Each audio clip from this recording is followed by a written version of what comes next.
Bonjour et bienvenue, voici notre tour d'horizon économique, géopolitique, énergétique et boursier. Nous sommes le lundi 26 mai. Et pour comprendre comment tourne la planète finance, c'est sur l'inforruptible et nulle par ailleurs.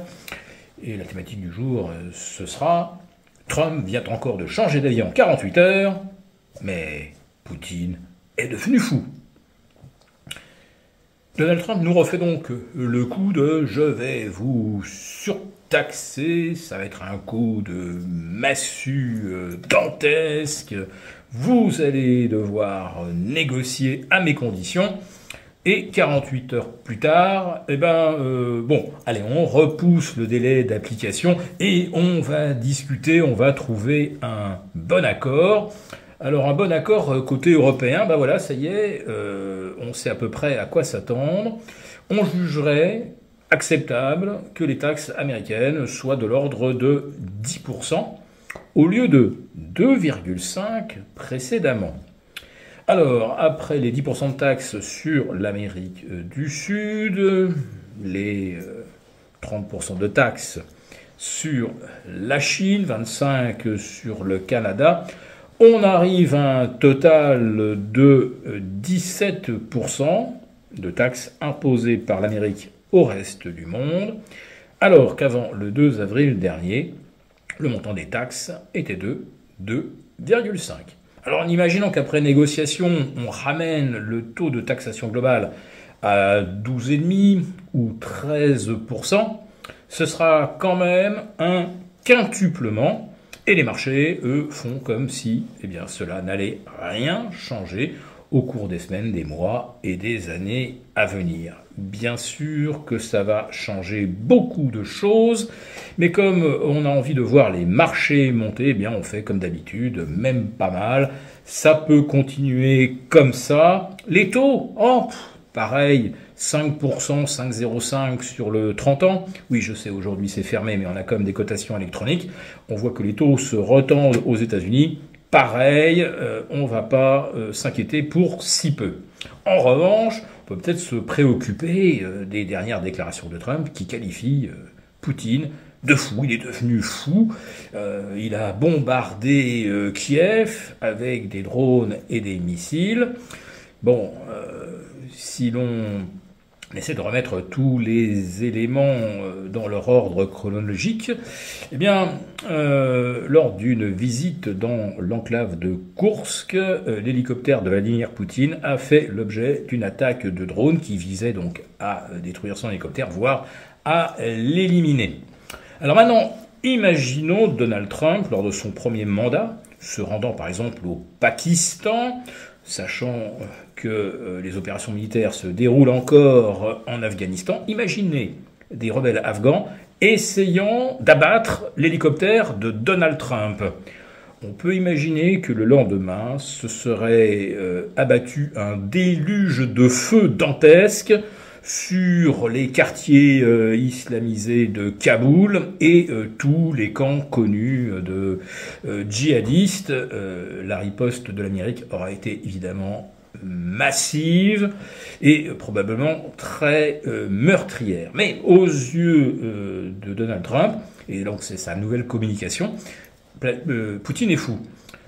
Sauf que ça, c'est donner raison à tous ceux qui expliquent que la guerre en Ukraine a été déclenchée parce que Poutine est fou, il n'avait aucune raison de le faire, et tout ce qu'il a orchestré ensuite, il s'est emparé des régions de l'Est, là aussi un vrai coup de folie, rien ne l'arrête, il veut prendre l'Ukraine dans son entier, alors qu'il lui a fallu 2 ans pour prendre une bande de 3 kilomètres. Qu'est-ce qui se passe aujourd'hui dans la tête de Donald Trump ? Est-ce qu'il n'aurait pas, tout comme les droits de douane, switché en l'espace de 48 heures ? Sauf que ça devient extrêmement inquiétant s'il considère qu'on ne peut plus négocier avec Poutine. Alors oui, la guerre en Ukraine peut se poursuivre, et c'est exactement ce à quoi Macron, Keir Starmer, Friedrich Merz, le chancelier allemand, préparent leurs opinions. Oui, Poutine est fou.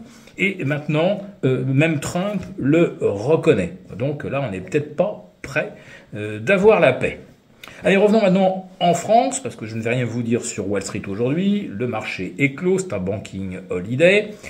Il y a juste des cotations électroniques où on voit que les indices US prendraient un peu plus de 1 ou 1,20%. Mais les taux, eux, continuent de se tendre. Donc, en France, quelle est la déclaration la plus marquante? C'est celle de Bruno Retailleau qui dit que la souveraineté alimentaire de la France est absolument primordiale.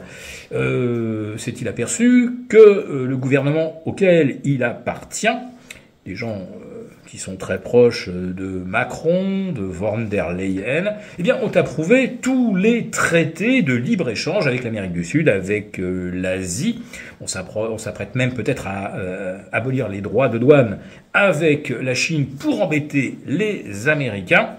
Donc, quelle souveraineté alimentaire lorsque l'on ouvre grand les portes à des produits venant de pays à très bas coût de production qui ne respectent aucune des normes, des cahiers des charges qui sont imposés à nos producteurs, éleveurs, maraîchers, etc.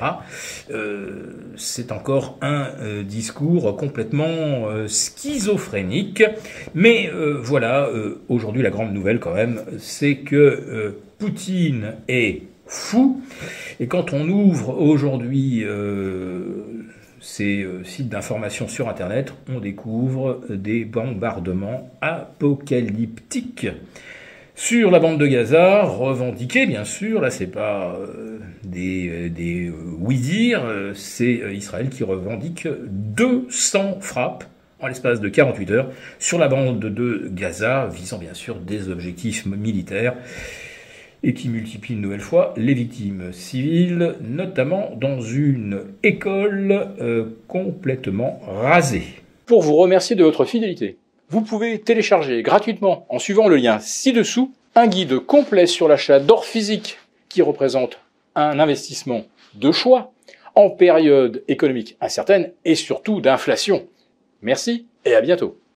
Merci beaucoup d'avoir regardé cette vidéo.